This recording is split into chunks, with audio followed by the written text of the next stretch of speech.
Okay, this is Dr. Peter and Abby Lazarnick. They were in Scientology through a wise organization, and they're going to kind of share their story with us here on video. So, Pete, why don't you start by telling us how things were before you got involved in Scientology and the Church of Scientology?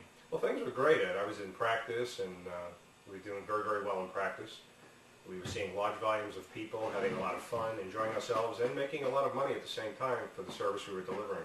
So as far as I was concerned, we had a great practice. Now, we were with a practice management group, and the practice management group definitely helped us, and we were putting away, how much were we putting away per week? It's about $5,000 a month. $5,000 a month and socking away every single month in the bank. At least. Mm-hmm. So it was going very, very well. We were happy. The money was accumulating. We were having a great time in practice. The patients were satisfied, and things were going very well. We were on top of the world, I would say.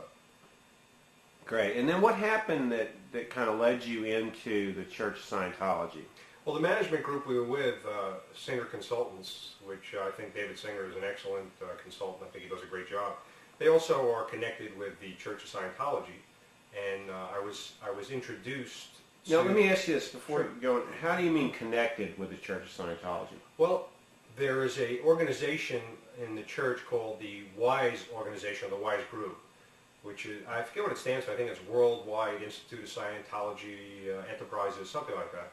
And when you are a marketing group, you can be part of this WISE organization, and that licenses you to teach Hubbard's materials, or the Scientology materials, when it comes to management or self-improvement to a certain degree. And Singer Consultants is part of the Worldwide Institute of Technology Enterprises, Scientology Enterprises. So therefore, they were licensed to utilize Hubbard's data, Hubbard's teaching. And that's how I was introduced to Scientology through the Singer organization, through the Singer Consultants.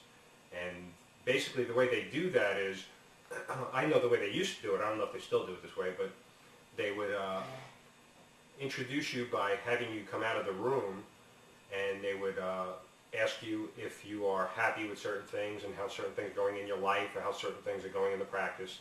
And then they make recommendations based on what you're unhappy with, that certain Scientology services or certain services that they would provide, specific services they would provide, would be good for you, help you, in life, help you in the practice, and just help you in general. And then they introduce it that way. It was kind of innocuous, very, well, I wouldn't say covert, but very subtle, how they would introduce that. And I was introduced that way, and then decided that I would like to, I'd like to investigate it some more. And I think it's because of the subtleness of it that it's real interesting that you would kind of want to do it more, So they're not pushing it on you. At one time, I think that they were, and it didn't work very well, so they became much more subtle about bringing your attention to the services that could, Scientology services that could provide you help. They were hooked up with the WISE organization, which is part of the church, and therefore they were able to go ahead and bring it in that way, bring it to you that way.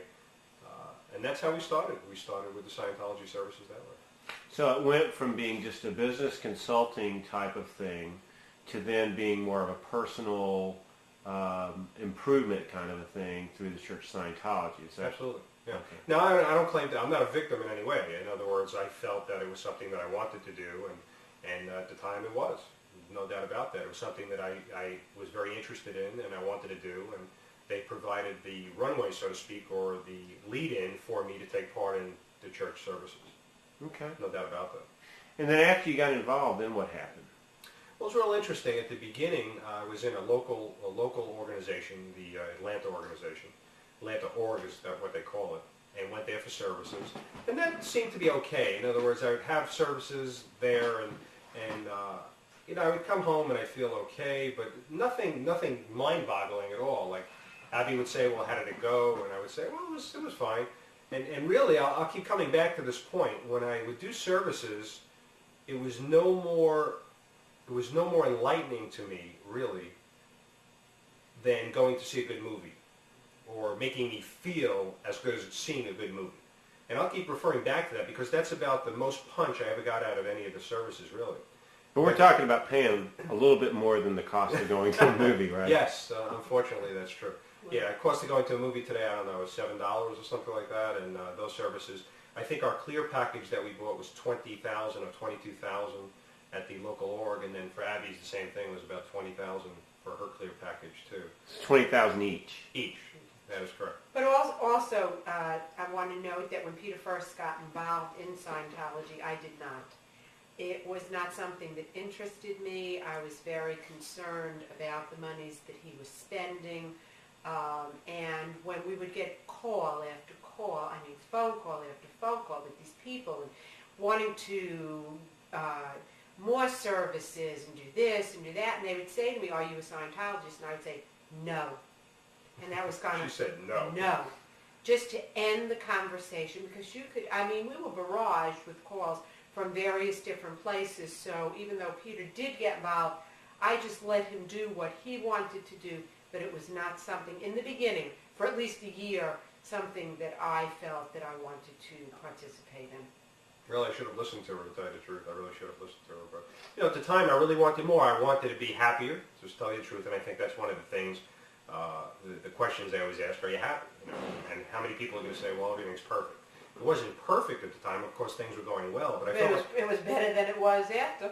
Oh yeah, there's no doubt about that. But you know, I wanted to do more. I wanted to help more. I wanted to be more. I wanted to do a lot more. I wanted to, you know, I wanted my purpose. I wanted to have more, understand my purpose more, and help more people, and do more things, and move into different areas like speaking and training and consulting and things like that. So I felt like doing these services with Scientology would allow me, or would help me, to be better at consulting, be better at coaching, be better at promoting, be better at all these things. So it was kind of, well, let me try this and see how it'll work. And there's always another ring. It's you never reach the point where you finish. There's always something else that keeps coming up. Like once you finish one service, then they promote another service to you. And Do you have an example of that? Well, yeah. As far as the way the Scientology quote bridge is set up, you have one side of the bridge, which is auditing, which is about self-improvement and what they call clearing the being. In other words, clearing the being from dissatisfactions, clearing the being from upsets, clearing the being of their reactive mind, so to speak, clearing the being so that they're more functional in life, that they could do more and have more and be more. That's one side of the bridge. Then the other side of the bridge is called the training side of the bridge, where you train in different areas so that you could handle life better. One area that they make sure that you clear up very quickly is if you've had any kind of drugs in the past. And that doesn't mean illegal drugs necessarily. It could mean just environmental things like pesticides, and they want to clear your body out of those things so that you could function better. Well, they make you go through a rigorous detoxification type program with saunas for 4 or 5 hours or 6 hours, and they different type of vitamins and minerals and oils and things like that. So then after you do that, then you would be on either side of the bridge, whether it's auditing or whether it's training. You pick what you want to do, or you do both at the same time. So one thing would be is once you learn what they call study technology, how to study properly, then you would go into you wouldn't just be finished learning how to study, then there's another advanced study technology, so to speak, or an advanced course in study technology, so to speak. And then after you do that, there are other courses that you would take, life improvement courses. There would be other type. There's always something else. It never ends. I mean, if you did Scientology, in my opinion, like a 4-year college, it would probably be your BA, your BS. I'm talking about 8 hours a day, 5 days a week. You can just keep going and going and going. And of course, you're paying for all this. You're paying constantly for all this, and you're paying some very, very heavy money. A lot of money to take part in these services, whether it's the auditing side where you're trying to clear yourself out so you could function better, or if it's the training side so you're more knowledgeable on how to deal with life. And I'm not saying all the things were bad. A lot of stuff was very good. A lot of stuff helped me as far as the training goes. The auditing I really never got much out of. I mean, I kept doing it and doing it and doing it and doing it, and it's like, it's kind of like it'll come together soon, or I'll have these wins soon, or something will happen soon. If you pay more, you'll go to the next level, and then you'll get what it is that you want. If you pay more, then you get to the next level, and you'll get what you want. And it just seems like they continue to bait you and hook you to keep going up and up and up and up the bridge. But when you're going up and up and up and up the bridge, or the levels, because I went to what they call clear, and then did what's called the sunshine rundown, I just never got really what I was looking for. I never really got the happiness or the practice getting better. See, the practice was good, like we talked about at the beginning, but once I started doing these Scientology services and paying all this money, I dwindled the bank account. I mean, we did probably $125,000 easily in these services, and I'm dwindling the bank account, and then the pressure's on. I'm not making the money I used to make. I'm not as happy as I used to be. See, I was looking to get happier and make more money. At the same time, what occurred was that we were becoming less satisfied, really dissatisfied with life, and making less money. So what was promised never occurred. The happiness, with family and friends, and the fact that you'd be making more money when you do these services. But just to clarify something, when Scientology services and WISE services are connected and intertwined, but they're separate too, because Hubbard has a lot of management technology which goes into the WISE training sector. But then he has other technology, like I talked about, like handling drugs, study technology, and there's many different forms of the study technology that you can learn. So there's a lot of things here. So WISE specifically is the part of the Church of Scientology that uses Hubbard's technology to help you in management, to help you run your business better. And that's the part I was taking a lot of courses in, and it didn't seem to be helping at all. Now, when I was with Singer just doing the chiropractic consulting, that helped. There was no doubt about it. But then once I got into the Scientology training and the Scientology management technology, then that's when I started to see things dwindle and start going backwards instead of forward. I couldn't understand why. I mean, I kept doing the service, I kept paying for the services and doing the services and paying for the services, but it wasn't getting any better. And it spilled over into the household too. I was not happy. Well, and quite honestly, it is definitely not exchange in abundance. For what they charge you for and what you get in return, it isn't even close. And I would say, if I had to use a word to describe Peter at that time in his life, it would be totally frustrated. He began to gain weight. He wasn't as happy in the practice. He wasn't as pleasant to be around. He was totally frustrated, could not understand, but yet, again, they continued to, well, you need to do this now. In order to have that, you need to do that. And of course, it's all money and money and money. And I mean, we're looking at kids' college education funds, and but he believed and kept putting and putting and putting, and he wasn't getting from it what he should. And then finally, I went to the mecca of Scientology technology, which is called FLAG. That's in Clearwater, Florida. And my first trip there was real interesting. When I got there to FLAG, you didn't really know what was going on. So I was kind of like open to whatever would occur. I really didn't know what to expect. And it was not like they talk about it as being a first-class hotel, and it was nowhere near that. I mean, they didn't even have phones in the room when I got there the first time, and it was pretty, I know they do now, but they didn't then. And when I got there the first time, one of the things they do is they have somebody who greets you. Now, I thought this was just a person who greets you, like somebody from a hotel and says, come on over, let's have some lemonade or some champagne. No, this person, what they do is this person is what's called a registrar. Her name was Dominique, and she's from France. And I remember her very clearly. She said, what course are you on? I said, I'm not here for training, I'm here for auditing. And she goes, no, you must be on a course. And I'm kind of figuring, well, maybe if you must, it's something that I should do, And then she just takes me and walks me over to the course room and says, you got to start on this course, study technology course. And I didn't want to do it, but I said, well, maybe this is the way it works here. It's like they sit you down and you start studying and studying and studying and you're working in this course room. But it wasn't something that I wanted in my own free will to do. But it was something I thought I needed to do to be at FLAG and do the other services, the auditing services. They never made that clear.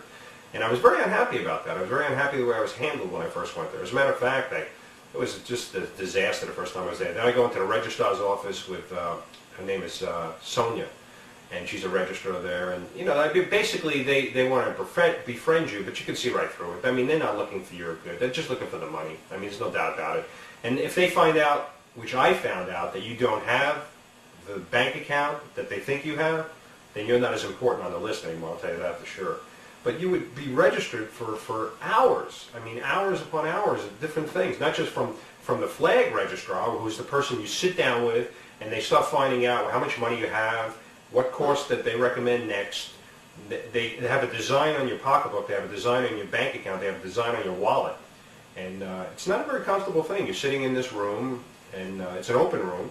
You're sitting in this room, and it's it feels more like you're being grilled, and you have to be very defensive, and you have to work at keeping your money, and they're just trying to extract your money and telling you what you need. And some of them are better than others. One of the registrars, they have Paul Miller. I work with him sometimes, and he would fall asleep in the middle of, I mean, this sounds ridiculous, it sounds absurd, but he would fall asleep while he was talking to you. He'd just start snoring while he was talking to you. He has a narcolepsy disorder or something. It's not even funny, but the fact is he would fall asleep, and then he'd have a cigarette in his hand, and when the cigarette almost burnt him, that's when he'd wake up, and you'd start talking again. I mean, it was the most bizarre thing. I know it sounds crazy, but it's the most bizarre thing that you'd ever see. So there's a lot of bizarre things going on there. Now, one of the things I wanted to get when I went to Flag was I wanted to get to a point where I absolutely had control over everything in my environment. That's what I wanted. I wanted control over everything in my environment. And I felt like that would lead to my happiness. And they talked about all kinds of things. They talked about, yeah, you'll be able to go exterior where you're a being out of your body, and you can control the bodies, and you control your body. I mean, okay. Show me. I asked one of the registrars, I said, show me. I'm going to stand behind that wall over there, and I'm going to hold up a certain amount of fingers. You go out of your body, come around the wall, and tell me how many fingers I have up. And you know what she said to me, Sonia, about that? She said, that's ridiculous. That's party games. We don't do party games here. If we wanted to, we could tell you how many fingers you have, but we won't do that because that's like a party game trick. And I said, well, you're telling me that you could do all these things and that I would have the ability to do all these things. How do I know that? Well, you're just going to have to read Hubbard's technology and understand that this could be done and understand how it can be done, and then work on that with your auditing and your training as you're here. Now, I know it sounds kind of way out, and sometimes you think, well, how would a educated person who's been through college for 8 years do any of these things? I'll tell you, the people that they really prey upon are the most educated. If you think about another thing, that the people who came, the people who designed the German concentration camps and the furnaces and everything else, those were all PhDs that designed those things. So it's not just the amount of education that makes somebody want something or act weird about things. It's basically, it's a want or a desire. If you could find, and they're very good in Scientology, if you could find out a person's wants or desires, you can get them to do almost anything, within means. And in this case, it's basically giving money.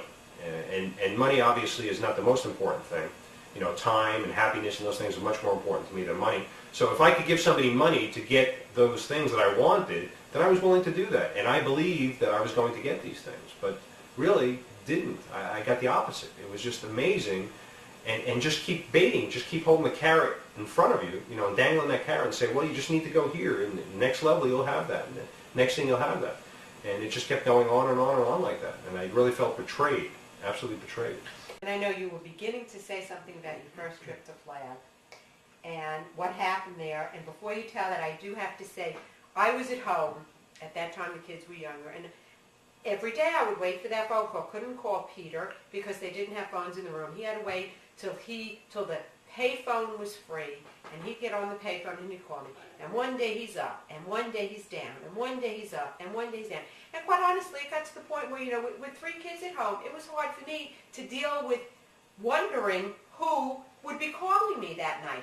Was it going to be the happy Peter? Was it going to be the frustrated Peter? Was it going to be the happy Peter? And when he was happy, it made me happy because I knew things would be better. But it never lasted. The next day he'd be frustrated. Something happened. So go ahead and tell him what happened. Well, yeah, just to get back to that, why you were up and then down. I mean, when you go there, you're expecting, this is supposed to be a church. It's supposed to be a sanctuary. It's supposed to be a harmony and peace, a place for you to relax and a place for you to improve yourself. But they don't allow you to do that there. I mean, when I was there, I would go from the registrar. They would take you from the registrar's office where they're trying to get you to buy more services, Scientology services, whether they be auditing or training.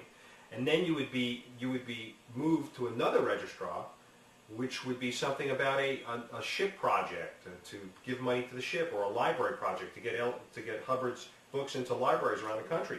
And and then you'd have the International Association of Scientologists. So it's kind of like they take you, when they know you have a bank account, they take you from one area to another area, to another area, to another area, and they continually try to extract money from you for every single thing that you have, or every single thing that they have. And it became abusive. It really became so abusive that at one point in time, I mean, I was just like spinning, and I fell down a flight of steps. I mean, it sounds funny, and I sprained my ankle terribly. I mean, this was my first trip to Flag. And I was bleeding. I cut myself. I rolled into a big potted plant, and the pot broke. And it's funny now, but I cut my hand open, and I was bleeding all the steps. And people just walking past, like, nothing even mattered. I had to find an infirmary, and it was just crazy. It was terrible. It was one of the worst experiences of my entire life, and I thought that this was going to be great. I thought this was going to be something I'm paying all this money for. You know how much we pay for our L's? $50,000. Let me repeat that. $50,000 for L10, 11, and 12. If you saw 3 good movies, Godfather 1, Godfather 2, and Godfather 3. Well, Godfather 3 I won't count, because that wasn't so good. But Scarface, if you took 3 of those movies and saw those, I got more out of those movies, more enjoyment out of those movies than I did my L rundowns. More improvement. Well, I won't say improvement because that doesn't sound so good. It's ridiculous to say improvement from a movie, but more fun, more enjoyment, more happiness from the movie than I did from the L rundowns. Now, I'm not saying I didn't get anything out of the training. I think the management training was good. Some of the management training that I got was good. And I was able to use that to a certain degree. But the auditing really it felt like it caved me in. It didn't help me. It made me worse. And I kept going back because they kept telling me, oh, you need a review on these L's. Because if the L's didn't work, they said, you need a review of L11 or L12. And if you do this review, then obviously we missed something. We got to get that missed something handled. And I'd go back because I want to get improved, right? I want to get fixed because I felt all screwed up. It was just not working out the way I wanted to. So went back and back and back and really didn't get the results. Never got the results that I wanted. Never got the results. And the answer was always, it was never, there was always you. It was something in you. And then all of a sudden now they're doing the L's in a different order. Well, they realized that the order that they were doing or whatever the processes weren't the right ones, so you had to then pay for the privilege of redoing it. It was never that they did something that wasn't right or, it was always something within you. Now, I know for me, I probably got more out of the auditing than I did the training side of it. And I had a very good auditor here in Atlanta, Diane Sejolet, and I really enjoyed it. Quite honestly, she was a great listener, and that really is, to me, what auditing is about, being able to speak while somebody listens. But for the price that they charge, I probably would have gotten somebody to listen and get the same result. I enjoyed my auditing, and then when I went to do my Sunshine Rundown, my clear CCRD, Clear Certainty Rundown, after Peter's experience at Flag, there was no way that I wanted to go to Flag, so somebody recommended that I go to the Miami org, which I did because I told, it wouldn't be it would be easier to get through. So I go to the Miami org and I do my setups, and all of a sudden I go into a room. Here I expect to sit down and begin my CCRD, Clear Certainty Rundown, towards clear, the level that Peter explained earlier. Which is really what you do. Could you explain what that is after you have said that you have reached the state? The state of clear, correct. Okay. And this is to go and see if in fact there are certain checklists and things to determine if in fact you are what you say you have attained that state. And I go to sit down, and here I am ready to start my auditing, and I am told that because of something, and I don't even remember what it was, that now the auditors in Miami were called back to Flag to do some more training. Because obviously what they had been trained on, and my question is, if they needed more training, what about all the other people that got services there to go clear? Was it that their services were inferior? So now here I am. I have I'm scheduled to go from Atlanta to Miami, back to Atlanta. I have a full-time job. I am in charge of all the finances. We're talking about payroll coming up in the middle of the week. I have scheduled just enough time to get everything done to get back so that I can handle what I do in my regular job. And now I'm being shipped to Flag. And they hand me this huge box with all my folders. And they tape it up so I can't open it. And I am dragging. Here I am going through the airport, this busy airport, where I have to totally reschedule all my plans with this huge box that felt like a ton at that time, that I finally started just kicking it through the Miami airport on my way to Flag. Get to Flag. I mean, they weren't prepared for me. They never should have accepted me in the first place. They have this area that you have to go to in order to get checked in, so that when you do your auditing, you go to this area, and when it's your turn to go in, they call you in. Well, the English-speaking section was so full of people that they could not accommodate me. They put me in the Spanish-speaking section. Now here I am with a bunch of people, and I don't know if they're taking advantage of me or not, because I don't understand what anybody is saying. He doesn't speak Spanish. So. And the only reason they did that because there were less people in the lineup, and they use lineup in the Spanish-speaking HGC than the English-speaking, and they thought I'd get more services. Quite honestly, I think they just kept passing me over because I didn't understand anything that was going on. And I would call and I would check in with Peter, and I was so totally frustrated that Peter really, if it were not for Peter, I'd probably still be there after all these years, never having received a service. But he kind of, if it wasn't for Peter and his calling and just really speaking up, what they finally did was they finally moved me to yet another area where they could get me through a little bit quicker. But it's like what you have to go through, what you pay. For the services that you pay, they should roll out the red carpet for you.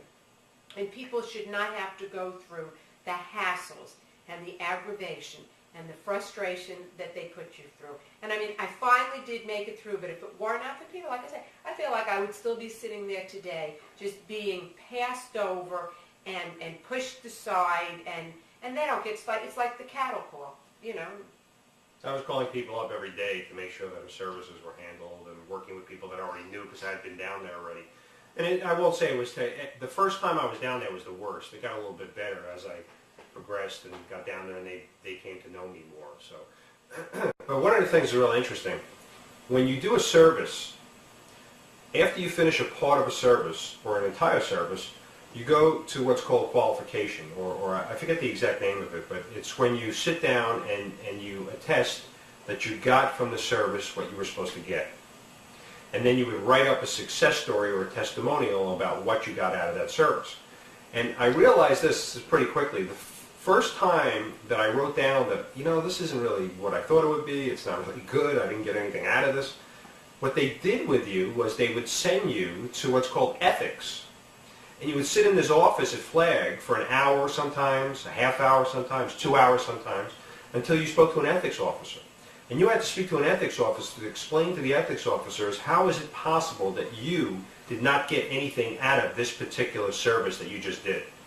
And you realize that, excuse me, when you're there, you have a certain amount of time. It's compressed, especially if you're running a business. You're like, in my case, I was in practice. So you realize that you have to get the heck out of there, like within a 3 or a 4 day period, or a 6 day or a 7 day period, whatever you've planned. Never works that way. You know, if they say, okay, we'll get you done in 3 days, 6 days later, you're still not done.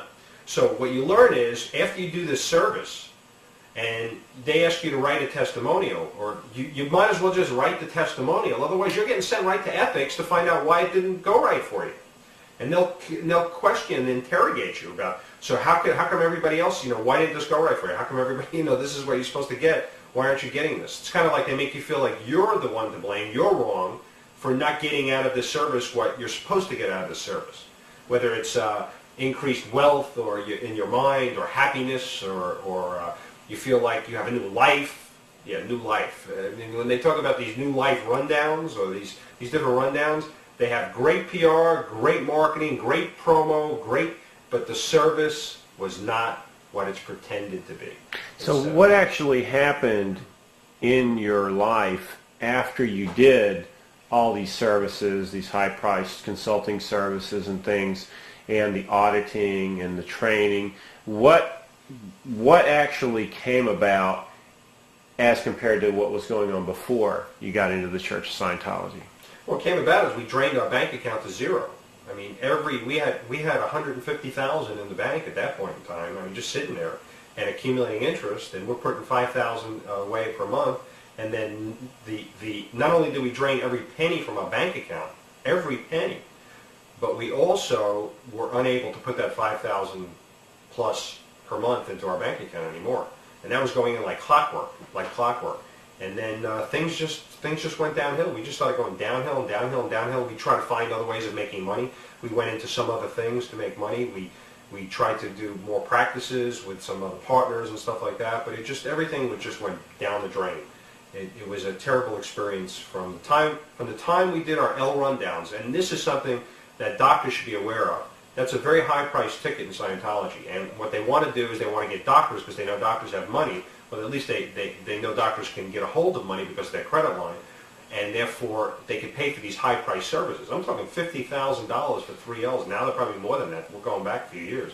So they know doctors can do it. So they prey upon doctors. They prey upon big businessmen to get ahead and do this. And they do this through the WISE organization that I mentioned earlier, and they do this through a lot of consulting groups, like chiropractic consulting groups or dental consulting groups. There's a group called Sterling. And then those people will introduce the L's, these L rundowns that are very expensive that Scientology offers, to tell the doctor, hey, this will improve your life. You're going to have a new life. You're never going to be introverted ever again. You'll be able to communicate to anybody on any subject forever. Don't worry about anything. You'll be able to fly out of your body. I mean, all kinds of weird stuff. And stuff that you would believe, not just crazy stuff, but stuff that made sense, like communication and not being introverted and things like that. And then you would go ahead and do this service, pay $50,000, and go, what am I, an idiot? Am I stupid? I mean, I just did this thing. I sat in front of somebody for 3 hours or 6 hours or 8 hours or 10 hours at different intervals, 1 hour here, 2 hours here, an hour here. And I just paid $50,000 for this? Am I crazy? You start evaluating yourself, trying to say, why did I just do that? And it was just a terrible time in my life. I mean, I just remember that, and I'm going back to that experience, and I'm going, what the heck was wrong with me? I mean, why would I pay that kind of money? And then I realized that it was a very sophisticated registration or enrollment procedure that got me to pay the money, and it was that I wanted. I wanted to be better. I didn't want to be introverted. I wanted to be able to communicate on all levels. I wanted to make more money. I wanted to be happier. So all these things culminated in going, okay, well, here's how you do it. Just do these 3 L's, and you'll be Superman or whatever. And I remember when Peter came home after doing the L's, it was weird because the communication was off. It was like he was two different people, because on the one hand, he knew inside that he really hadn't gotten what he expected from the L's, but on the other hand, he was trying to put forth this facade, that he did. It was like, what's wrong with me? We just paid all that money, too. It's like paying all this money. I should have gotten something out of it. So it was like he was trying to convince himself Exactly what it was. that he really did. And quite honestly, when you ask, how it affected our lives, $150,000 in savings. We're talking about college education for our kids. It got to the point, where we started other businesses that all just, and one business was with somebody, and we did it because they were Scientologists, thinking that this is an ethical thing, and we totally got taken there as well. That was Trimlines. It was a diet center to the program. tune of $50,000. Again, the whole premise of you start this thing and it's a whole system, and this is what you get with it. You didn't get it. No one was ever available when you needed help, when you had questions. But the bottom line is, what it finally came to was a situation sitting in an attorney's office talking about filing bankruptcy. And that was definitely for me. Now, I was raised in a home where my dad worked 3 and 4 jobs. He worked hard. The work ethic was great. You always paid your bills. I am sitting in an office talking to a stranger about the possibility of having to file bankruptcy because after working so hard for so many years, all of a sudden we did not have the money to pay our debts and did not know where we were going to go. Because it was like each month we were getting deeper and deeper and deeper in debt. We weren't getting out of debt. And that probably was the most embarrassing situation for me. I mean, I just wanted to cry. I wanted to crawl into a hole, and I never wanted to come out again. And that was rock bottom for me. I would say for me too. Really, I think the thing that really hit the nail on the head, so to speak, was when we decided to do a business. and it was a network marketing business, a great company called Nutrition for Life International. There was a gentleman associated with the business by the name of Kevin Trudeau. And because Kevin Trudeau had a memory study course, and that Nutrition for Life was also associated with Nightingale Conant, which is a self-improvement company. They produce self-improvement tapes for many authors, Zig Ziglar, Brian Tracy, Dennis Waitley, very famous authors. Because there was an association with something besides Scientology or besides what Hubbard wrote, then the church told us that we could not do this business. And at that point, I just said, that's it. You can't tell me what business I'm going to get into because you disagree with some of the management technology that Brian Tracy teaches or that Kevin Trudeau on his memory techniques teaches. You can't tell me that I can't do this business. And they said, oh, yes, we can. And you'll be excommunicated, so to speak, or disassociated from the church. I said, bye. But at first, I wanted to remain in good standing with the church. So we wrote many letters. We were advising writing letters up, what they call upline, to the hierarchy of the church. And we wrote 10 letters. I still have copies of the letters in my files. We wrote 10 letters. We did not get one response except from a lady by the name of Janet Light from the IAS, the International Association of Scientologists. And she said, I'm sorry, Peter, there's nothing I could do for you. You need to go ahead and get in touch with the complaint group, which is the WISE organization that was complaining, the WISE organization of the business Hubbard technology portion that was complaining that we were doing these things, and the local church here, the local Scientology church here was complaining. And I'm going, wait a second, I gave you $40,000. I'm a patron. My wife and I are patrons in the IAS, the International Association of Scientologists. We did not get one service for that. We gave $40,000 cash money to the church, or to the IAS, the International Association of Scientologists, for their war chest to fight, evil people on the planet that are trying to destroy Scientology, so to speak. I don't know where the money goes. But anyway, we gave $40,000 to that organization, and they wouldn't even write a letter for us or support us in any way. I said, something stinks here. There's something just not right here. And we went through this. We wrote letters and letters and letters and never got a response except go back to the complaining body, the WISE organization, a guy by the name of Quentin Strube, and then and another lady here, what's her name? Diane Stein. Diane Stein, an ethics officer or somebody, or whatever her post was here at the church, were complaining about our association with this multi-level marketing, network marketing company, Kevin Trudeau. So, I was very upset about that. We wrote, never got any satisfaction, and then I said, that's it. I've had enough. I mean, this is ridiculous. It was more than complaining. It is my belief that Diane Stein made it a personal crusade. She did not have all the facts. She did not understand everything. But some of the people that were in the network marketing company, obviously as Scientologists, a lot of the contacts and a lot of the people that we had were Scientologists, and we enrolled them in this business opportunity. And it was even to the point where when the whole thing first happened, the mega memory portion in the pack that we got came out with a mega memory, that we returned it. We did not keep it. And it wasn't just these tapes. I mean, the basic thing with Nutrition for Life, most of the products were nutritional products and health care, hair care and laundry detergents and things that you use every day in your home. So we took those tapes and we returned them. But yet we were still, like ostracized. Diane Stein made it a personal crusade. And quite honestly, my thought was this: that means that anyone cannot be involved in Scientology and work in a bookstore where Hubbard's books are next to some other self-help type book. It was the same kind of philosophy.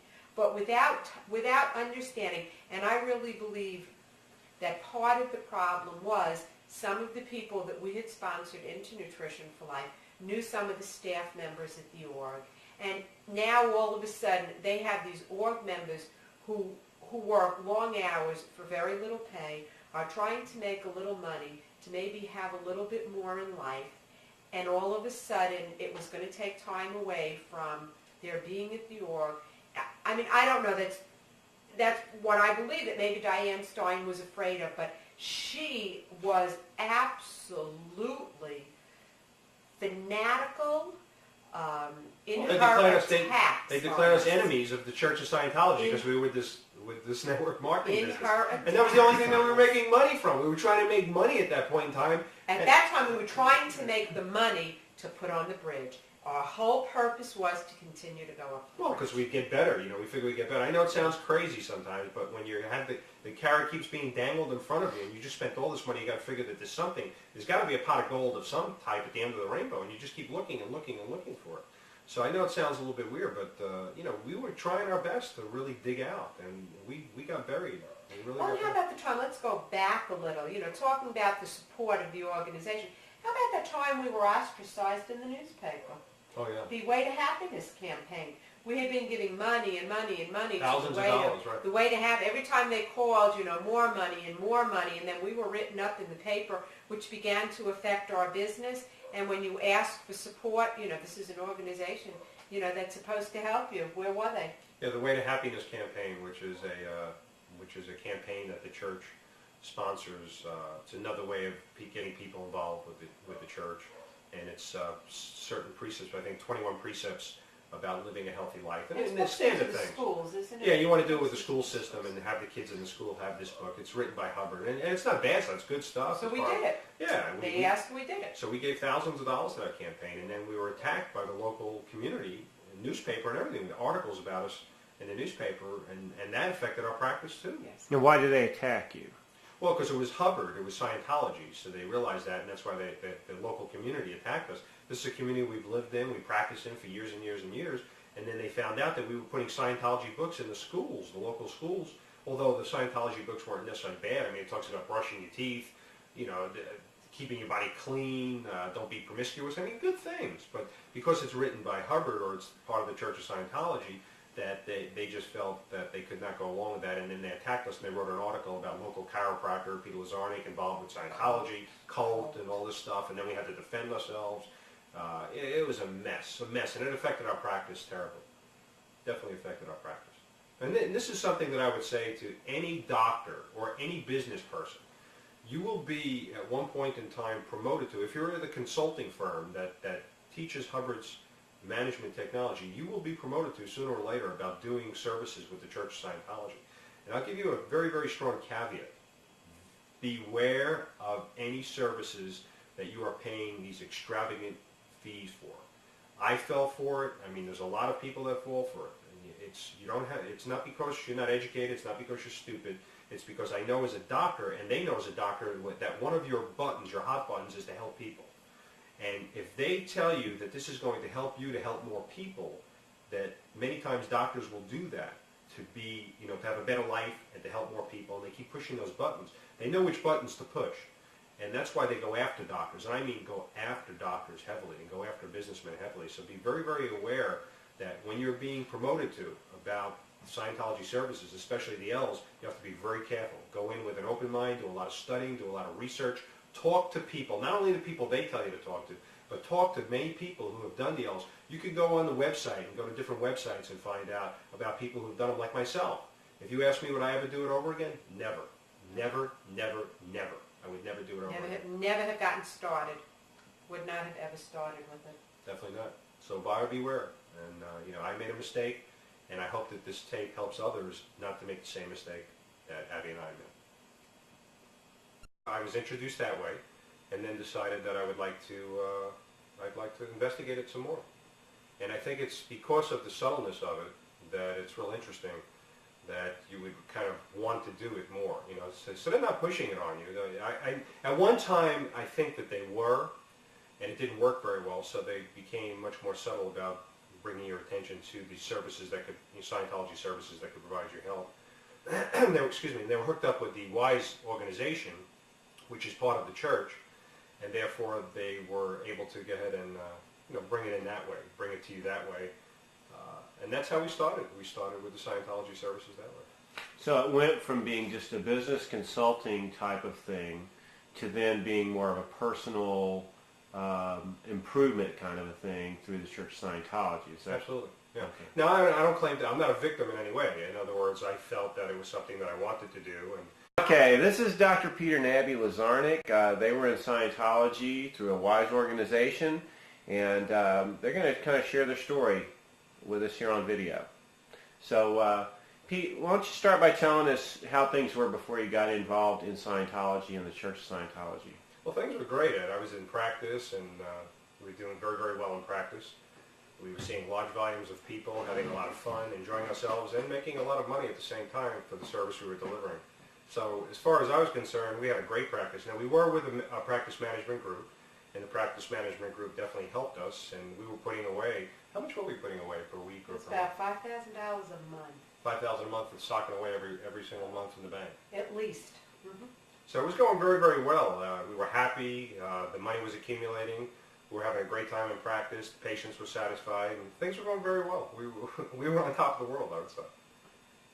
Great. And then what happened that kind of led you into the Church of Scientology? Well, the management group we were with, Singer Consultants, which I think David Singer is an excellent consultant. I think he does a great job. They also are connected with the Church of Scientology, and I was introduced to... Now, let me ask you this before you go on. How do you mean connected with the Church of Scientology? Well, there is an organization in the church called the WISE organization, or the WISE group, which is, I forget what it stands for. I think it's Worldwide Institute of Scientology Enterprises, something like that. And when you are a marketing group, you can be part of this WISE organization, and that licenses you to teach Hubbard's materials, or the Scientology materials, when it comes to management or self-improvement to a certain degree. And Singer Consultants is part of the Worldwide Institute and Technology Enterprises, Scientology Enterprises. So therefore, they were licensed to utilize Hubbard's data, Hubbard's teaching. And that's how I was introduced to Scientology through the Singer organization, through the Singer Consultants. And basically the way they do that is, I know the way they used to do it, I don't know if they still do it this way, but they would introduce you by having you come out of the room, and they would ask you if you are happy with certain things and how certain things are going in your life or how certain things are going in the practice. And then they make recommendations based on what you're unhappy with, that certain Scientology services or certain services that they would provide, specific services they would provide, would be good for you, help you, in life, help you in the practice, and just help you in general. And then they introduce it that way. It was kind of innocuous, very, well, I wouldn't say covert, but very subtle, how they would introduce that. And at the time it was, no doubt about that. It was something that I was very interested in and I wanted to do, and they provided the runway, so to speak, or the lead-in for me to take part in the church services. Okay. No doubt about that. And then after you got involved, then what happened? Well, it was real interesting. At the beginning, I was in a local organization, the Atlanta organization. Atlanta Org is what they call it, and went there for services. And that seemed to be okay. In other words, I would have services there, and I would come home and I'd feel okay, but nothing mind-boggling at all. Like Abby would say, well, how did it go? And I would say, well, it was fine. And really, I'll keep coming back to this point. When I would do services, it was no more enlightening to me, really, than going to see a good movie or making me feel as good as seeing a good movie. And I'll keep